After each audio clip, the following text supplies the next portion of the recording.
প্রেমের কবিতায় আপনাকে প্রেমিক বা প্রেমিকা হতে হবে। বাংলা সাহিত্যের সবচেয়ে বেদনার কবিতার নামটা হচ্ছে কবর, তাই না? কিন্তু এই কবর কবিতাটা ছোটবেলা থেকে আপনারা অনেকে জুলুম করে পড়ছেন না? এইখানে তোর দাদির কবর, ডালিম গাছের তলে, ৩০ বছর ভেজায় রেখেছি ২ নয়নের জলে। পড়েন নাই? এবং পুরে জেলাতে আবার অ্যাওয়ার্ড পাইছেন, পুরা জেলায় ফার্স্ট হয়েছেন। এরকম আছে অনেকে। কিভাবে ফার্স্ট হয়েছে? তো স্কুলে কম্পিটিশনে ফিজিক্সের স্যার বিচারক, হ্যাঁ, তারপরে অঙ্কের স্যার বিচারক, তো পদার্থবিজ্ঞানের আরেকজন স্যার বিচারক, জীবনে কবিতা পড়ে নাই, ওই বাংলা যতটুক পড়া আর কি। তো বিচারক হিসেবে বসে দেখলো মেয়েটা দেখতে মিষ্টি আর গলায় কি ঝাঁজ, ওরে বাবা রে বাবা, এইখানে তোর দাদির কবর, একে গম গম গম গম করে ওঠে। দেও 10-এর মধ্যে 9, 3 জন মিলে দিল 30-এ 27। ওর সাথে আর পারবে কেউ?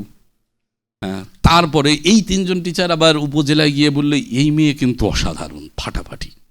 বাকি বিচারকদের সে গিয়ে 3 জন ঘোরে আর গল্প করে।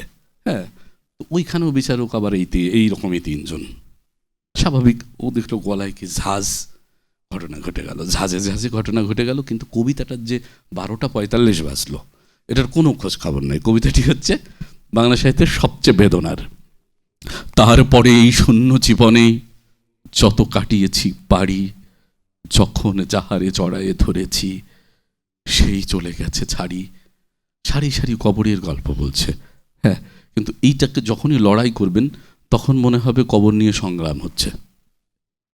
এইখানে তোর দাদির কবর, ডালিম গাছের তলে, 30 বছর ভিজায় রেখেছি 2 নয়নের জলে। এতটুকু তারে ঘরে এনেছিনু সোনার মতন মুখ, পুতুলের বিয়ে ভেঙে গেল বলে কেঁদে ভাসাইত বুক। তখন না কবরের একটা সারাংশ পাওয়া যাচ্ছে, সাজেশন পাওয়া যাচ্ছে। কিন্তু যখনই বলছি এইখানে তোর দাদির কবর, মনে হচ্ছে 4টা কবর উপরে উঠলো, 4 মাত্রা ডান্স করে, ডালিম গাছের তলে আবার নেমে পড়লো মনে হয়। এই যে অযৌক্তিক কাজটি এই কবিতার উপর কোনোভাবে প্রয়োগ করা যাবে না। তাতে কবিতার ভাববোধ নষ্ট হবে, মানুষ বিভ্রান্ত,